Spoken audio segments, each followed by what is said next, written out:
Hello, everyone, and thank you for joining us today. My name is Michelle Graff, and I'm the editor-in-chief at National Jeweler. I'm pleased to welcome you to the latest episode of My Next Question, National Jeweler's webinar series, sponsored this month by the Diamond Council of America. Today's session features Associate Editor Lenore Fedow talking with Joy Joya founder Laryssa Wirstiuk. Before I turn the discussion over to Lenore and Laryssa, I just want to let our attendees know that if they have a question, they can drop it into the Zoom Q&A box at the bottom of their screens. I'll be back on after the discussion to share any questions with our panelists. Also, today's session is being recorded and will be available on the National Jeweler website this coming Friday, July 1st. Now, I'll turn it over to Lenore and Laryssa to get things started. Thank you.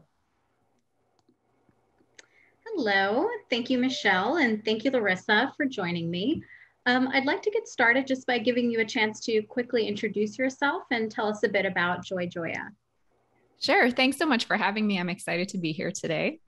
So my name is Laryssa Wirstiuk. I'm the founder of Joy Joya, which is a digital marketing agency. We work specifically in the jewelry industry niche, and we help our clients with marketing strategy as well as organic digital strategies like social media, email marketing, e-commerce optimization.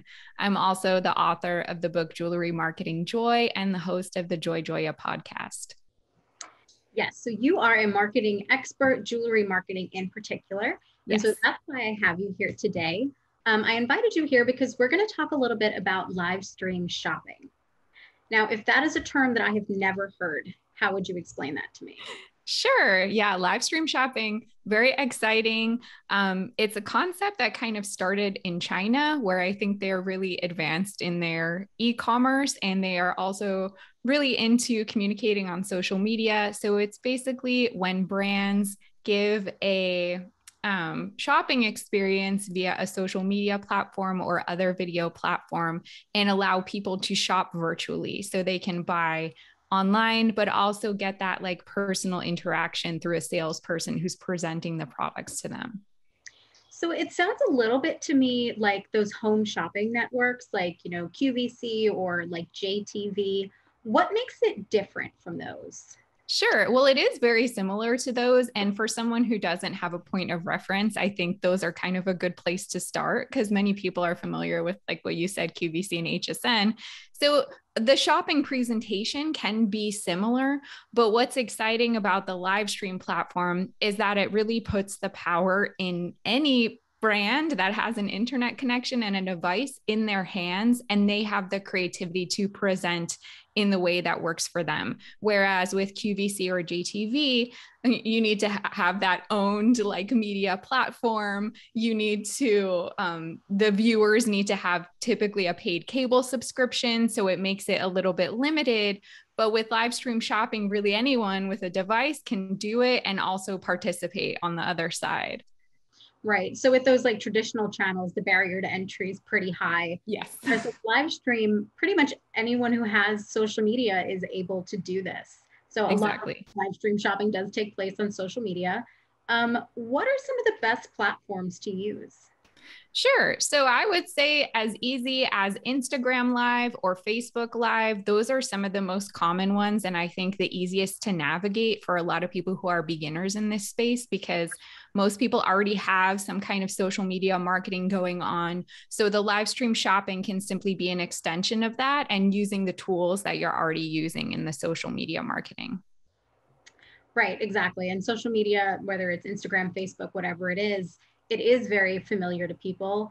But the idea of being on camera, I know myself when I started with these webinars, that was a super uncomfortable idea for me.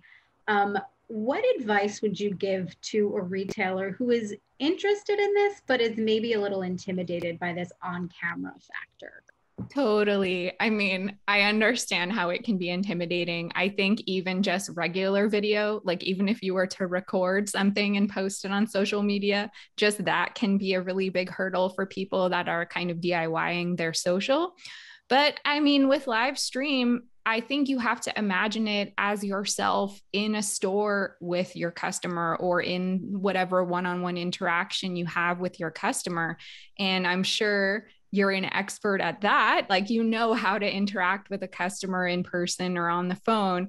And it's just about kind of applying that same comfort level you would have interacting with a customer in person and translating it to video. So really like imagining that your customer is seated there or standing across from you and trying to share your knowledge and your passion in the same way. I understand the video part is a little bit of a hurdle to get over, but that's kind of what you have to keep in mind as you practice it and get more comfortable with it.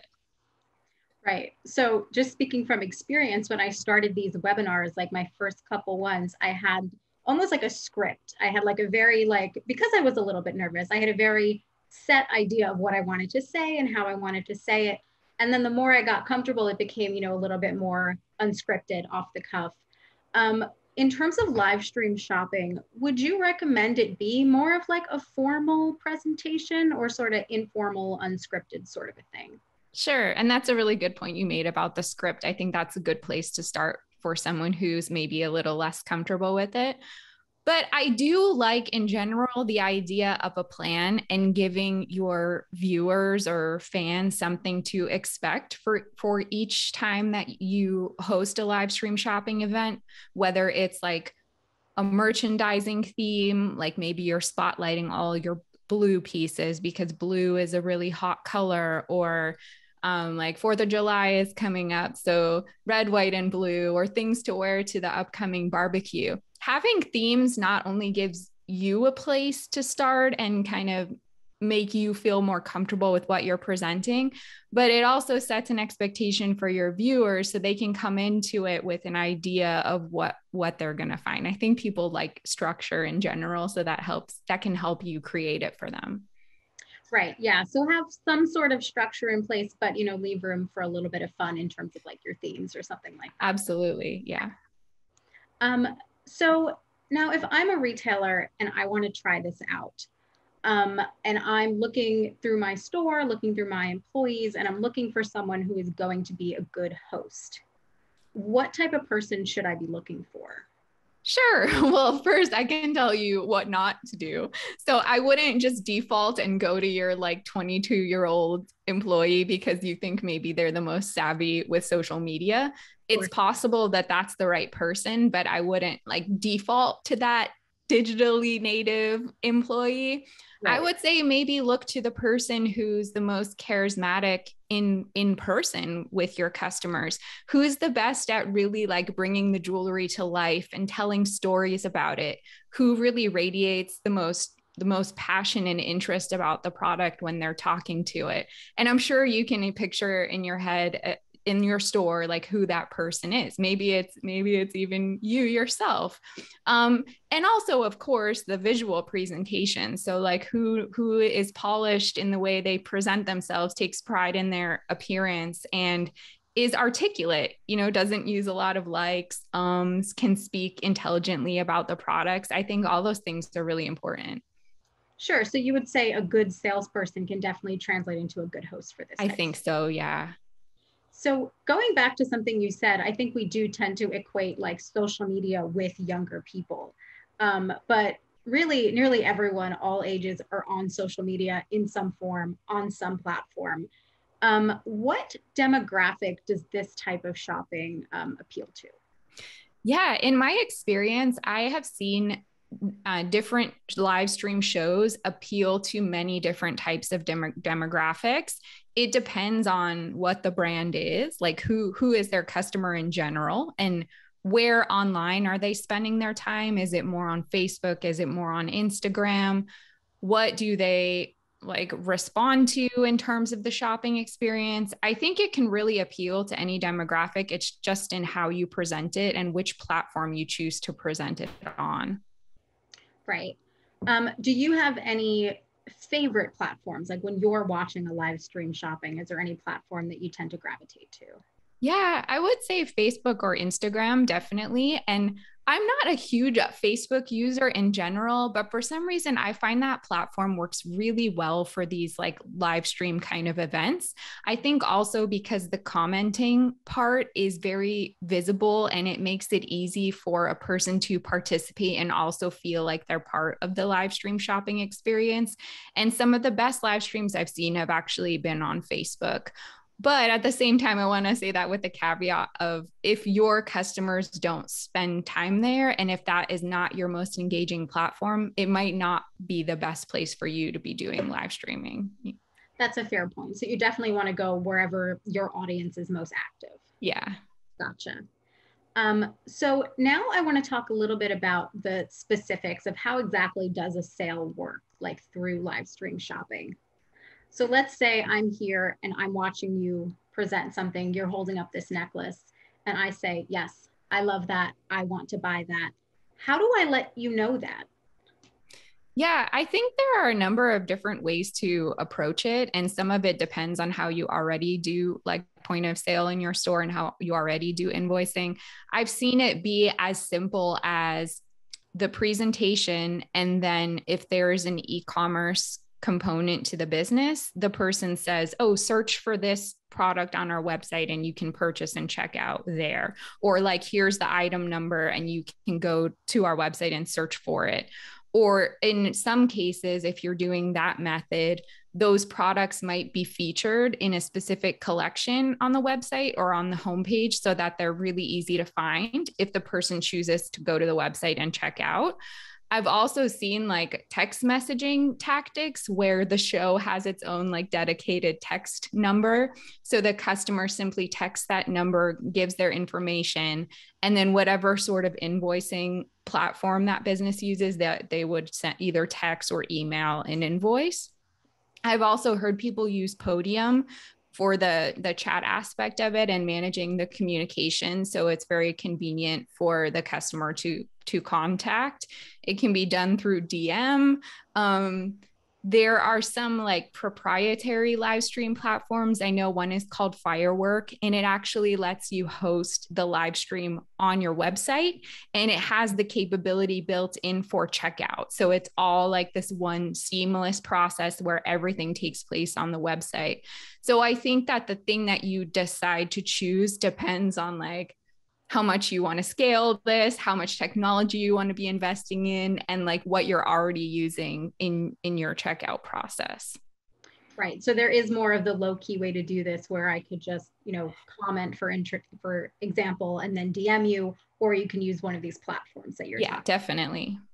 So I know sometimes when I'm on Instagram and a designer will post something, there's like that embedded link within the photo and it says like view shop. Mm-hmm. Is that an option with that platform that you were just talking about? With the Firework platform? Yeah, it's very similar to that, but it's kind of this whole like tech integration that would have to be put onto your website, but it's a similar concept where it's like a one-click checkout. Gotcha. So a little more tech intricate, but maybe worth it if you're really investing in this.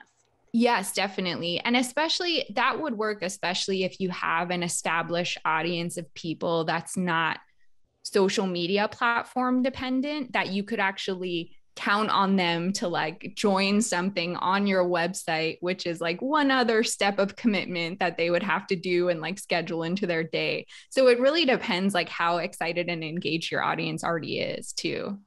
Right. Yeah, that's a fair point. So there are retailers that are already offering this as an option. Do you want to share some examples of retailers, whether in the jewelry world or outside of it, that you think are doing a really good job of this? Definitely. So one that I'm more recently excited about and just discovered, when I was at JCK, I met this woman. She was a sales rep at a booth not related to hers, but I happened to meet and chat and strike up a conversation. And she has a Facebook live stream shopping show that's super popular. It's called Shop Live with Tiffany. I believe she also has a retail store, but she does this to like supplement the sales and things that are happening at her real retail store. And it's just really fun. Her personality shines through. You can tell when you look at the comments, everyone's super engaged and excited to be there. And they're not just there for the products and the shopping, but they're there to like have fun with her every Wednesday night when she hosts this show. So it's really, I've watched a few already and I'm just so impressed by what she's doing. So that's one example that's Facebook specific. Another brand I think that's really doing a great job is a retailer that's based out of Malaysia, and they have a number of brick and mortar stores in Malaysia. They're called Habib, and they mostly do their live streams on Instagram. And what's cool about them is they have a few different hosts that have regular time slots throughout the week. And each of those hosts has like their own specialty. I believe one is like a diamond expert. So she does a lot of diamond education. They all have their own unique personality, and people will tune in just to watch like their favorite hosts. A few other examples, Judith Ripka is one that I believe, if I remember correctly, it's embedded in their website. So that's one with the example that's not on a social media platform, and you have to go to their site to actually engage. But some other brands would be Swarovski, Jenny Bird, Jared. These are all really great examples to check out and see what people are doing. Okay, so we have some big names like Swarovski and Jared, and then we also have our smaller independent retailers. So you can kind of tackle this at any level. Yeah, absolutely. Yes. And even if you don't feel like you relate to those bigger retailers, I think just watching those will give you so many ideas for like themes and how to structure the course of a show from beginning to end. And so it can be adapted, I think, at any level. Are there any themes you've seen that you thought, oh, wow, that was really fun. That was a great idea? Good question.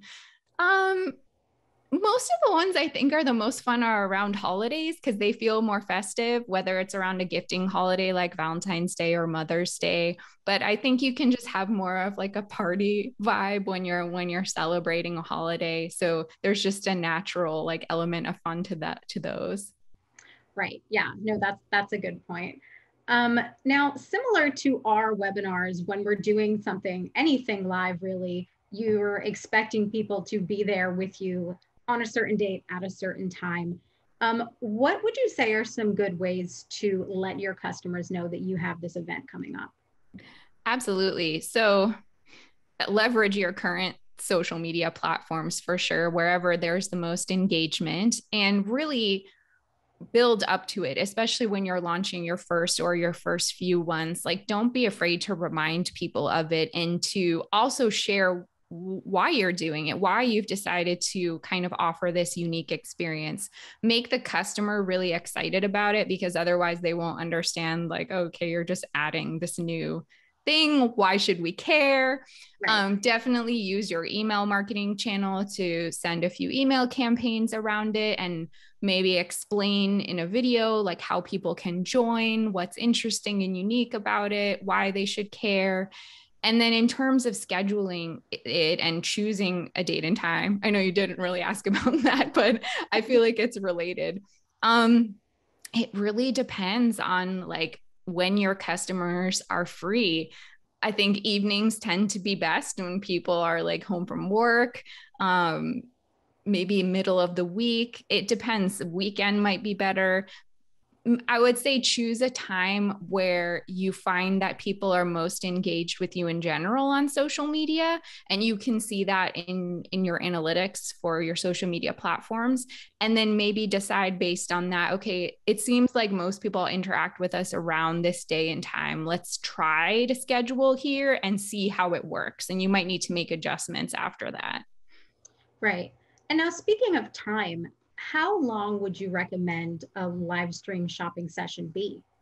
Yeah, they don't have to be very long. I would say 15 to 20 minutes is a good place to start. And then, if people love it and you're getting like really great feedback, maybe you can strive for something longer. But I would say 15 to 20 minutes is a great starting point for that. Yeah, I think that's fair. And I think that's definitely a manageable amount of time for someone maybe just starting out who isn't, super comfortable with it just yet. And now, besides shopping, are there any other ways that jewelers can use live streaming?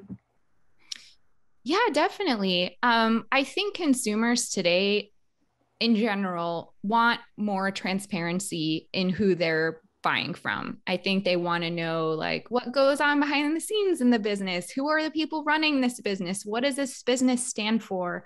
What am I really like supporting when I buy something from them?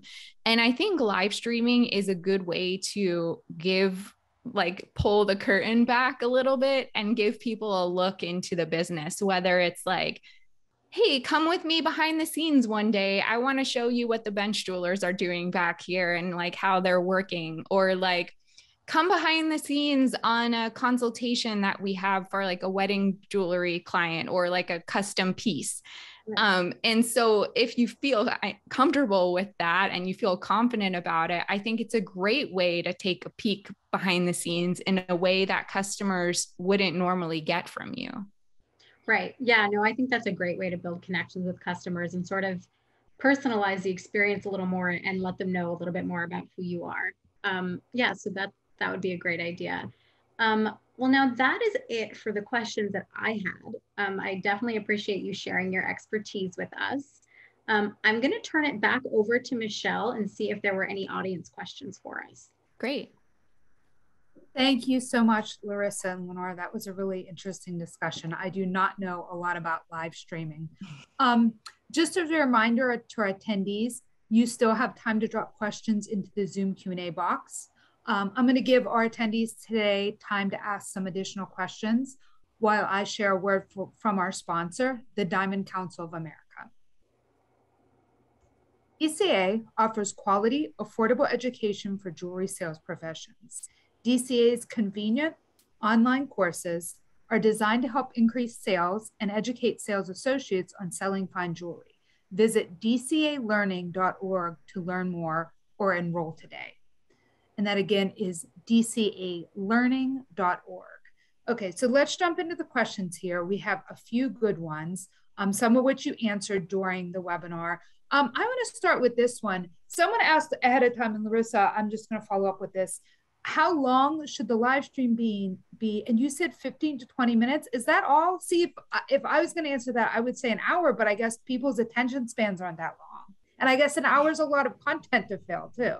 An hour is a lot of time to do a live stream. I've seen brands do it, but this is like after a period of time where they've tested the content, they've kind of found a sweet spot for who's watching. I think that evolves. So maybe not a great starting point to shoot for that. I also would imagine if you set yourself up for an hour and you were just starting this, if it were me, I would keep procrastinating because I would not want to do it.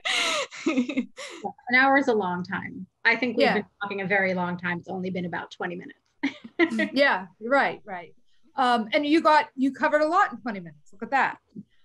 Someone else asked, how can we jump into the process? They want to know about getting started. They're not sure where to start. Yeah, that's a good question. I think this is probably not gonna be a helpful answer, but I think you just need to start. Like literally choose the platform where you think there will be the most engagement, whether it's Instagram or Facebook. And this will be based on a store by store, designer by designer basis, based on where their customers you already said engage the most. Exactly. Yeah. And then think of something that you're really excited about right now. Is there like a new product that you recently launched or a new collection? Or is there like a trend story? Like, are you really excited about stacking rings right now? Or wedding season is crazy right now. So some kind of story around that. Something that you already find yourself talking to your customers a lot about and you naturally get excited about. I think that is a great first topic to do. And then again, choosing that time where you think that people will be the most engaged, maybe planning something like 2 to 3 weeks out so that you have time to also promote it and remind people to join, and setting that date on your calendar. Committing to a topic, choosing the products you're going to want to highlight in that 15 to 20 minutes, creating, 3 to 4 social posts about it, reminding people that it's coming, send an email campaign about it, and just do it. And if you don't have the greatest reception on your first one, I say do it again. I mean, it's so rare that things work out the very first time. You're likely going to want to like test to do things over based on what happened in the first one. So don't get discouraged, I would say. The great thing is too, it's never lost time or content, because you can also save those videos, and whether it's like showing it to a customer if they want more information, saving it on your social media feed, repurposing that content in other ways, I don't think it's ever time lost or wasted as well. Yeah, no, that's a really good point. I mean, another good idea, you were speaking of themes, and this just popped to mind for me, something around birthstone jewelry, for example. Mm-hmm, definitely, yeah. It's about to be July, which is the ruby, which I've grown to like more over the years. Talk a little bit about the lore behind the ruby, show some ruby jewelry you're excited about, talk a little about the like chemical composition of the ruby, something like that could be interesting for people looking for gifts for people with July birthdays. Yeah. And one thing I just thought of, Michelle, when you were talking, I think especially in the jewelry industry, the people who are experts in it take their knowledge for granted, and they think, oh, doesn't everyone know about rubies? Because you know a lot about rubies. But you have to remember that most consumers don't know all these amazing things that you know. So you have to try not to take your own knowledge for granted. Right. And you're an expert. So it's a way to get not information, but correct and proper information to people that is coming from an expert. I think that's a really good point. You're right. I think there are a lot of interesting things about jewelry that we don't discuss because we just think everyone knows about them. Exactly. That's a good point. It could definitely be a great education tool as well. Yeah, for sure. So do you recommend wearing some of the jewelry you are selling, and or perhaps having another person there who is modeling it, so to speak? Yeah, that's a really great question. I think it can really help if you have someone else with you, not only to model and help present, but also if you're intimidated by the video presentation concept in general, it's nice to like have more of a chat or a conversation, which takes the pressure off of you. But I think it is nice to show the product on a person. It helps show scale. It can help show how to style things, whether you're stacking or layering. So yes, I think if you can pull in another person, that's a great help. Yeah, go ahead, Lenore. Yeah, no, I was going to say, I definitely agree. In terms of jewelry shopping online, it's always super helpful for me to actually see it on another person and see it at scale, for sure. Yeah, very true. So this kind of leads into the next question we have, which is any recommendations for lighting and camera? I think you both, Laryssa, your lighting is fantastic. Lenore, yours is too.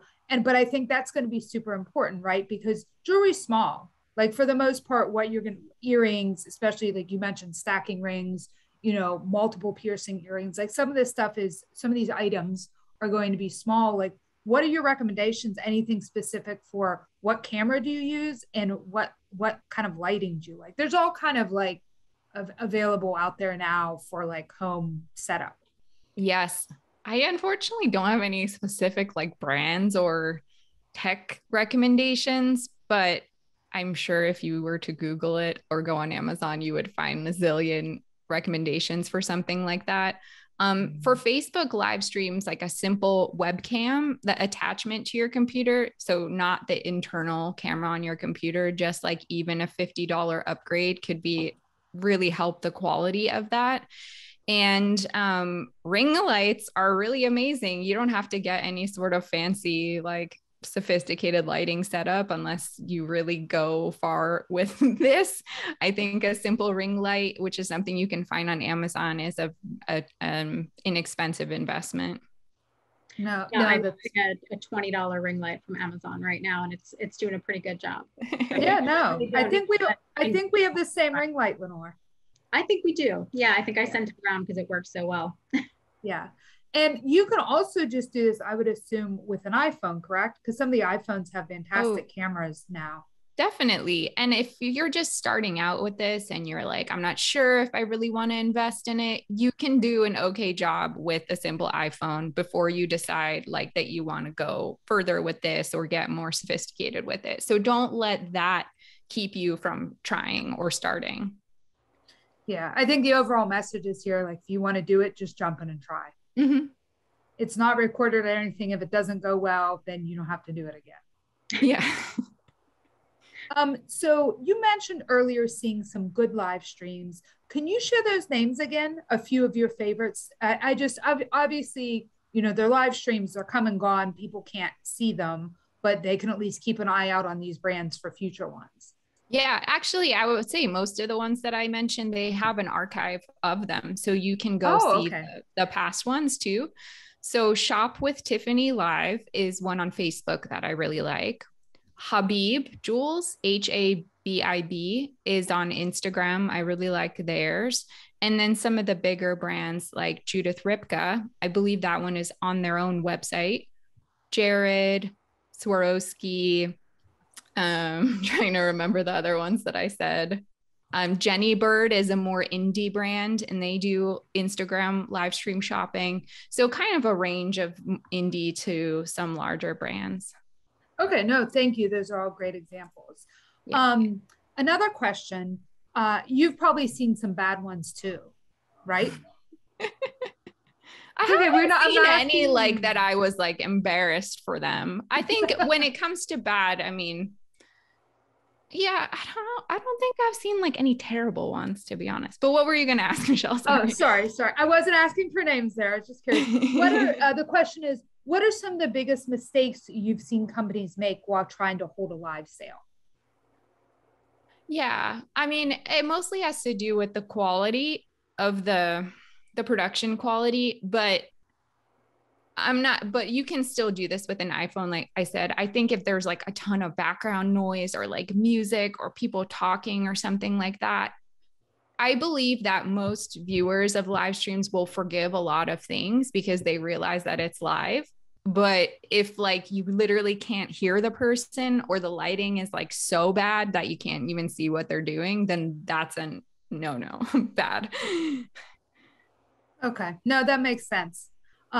Yeah, I think we all allow a certain amount of forgiveness with Zoom background noise because everybody deals with it. Yeah. I think it's what you just said, Michelle. Like, think of what is annoying for you on like a Zoom call and like don't do that on a live stream. That's a good tip. Well, that's all the questions we have today. Thanks again to Lenore and Laryssa for sharing their thoughts today, and to all our attendees for joining us. My next question will return with all new episodes in July. In the meantime, everyone, please take care. And if you are celebrating, enjoy the holiday weekend. Bye-bye. Thank you. Bye. Thank you. Bye.